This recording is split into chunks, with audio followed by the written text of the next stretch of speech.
இந்த 4 ஹோ ஓ போன ஃப்ரேசஸ வெறும் வார்த்தைகளா மட்டும் நீங்க சொன்னீங்கன்னா கண்டிப்பா இது ஒர்க் அவுட் ஆகவே ஆகாது. ஏன்னா அது ஜஸ்ட் வார்த்தைகள் மட்டும் இல்ல, அந்த ஒவ்வொரு வார்த்தைக்கும் ஒரு டீப் எமோஷனல் மீனிங் இருக்கு.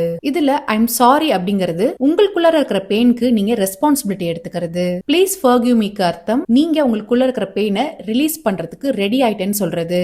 தேங்க்யூவோட அர்த்தம் என்னன்னா இந்த ஹீலிங் உங்களுக்கு ஒரு வழிகாட்டியா அமைஞ்சதுக்கு நன்றி சொல்றது. அண்ட் ஃபைனலா ஐ லவ் யூ குண்டான அர்த்தம் இந்த இடத்துல பெயினுக்கு பதிலா நீங்க லவ் சூஸ் பண்றீங்கிறத வெளிப்படுத்துது.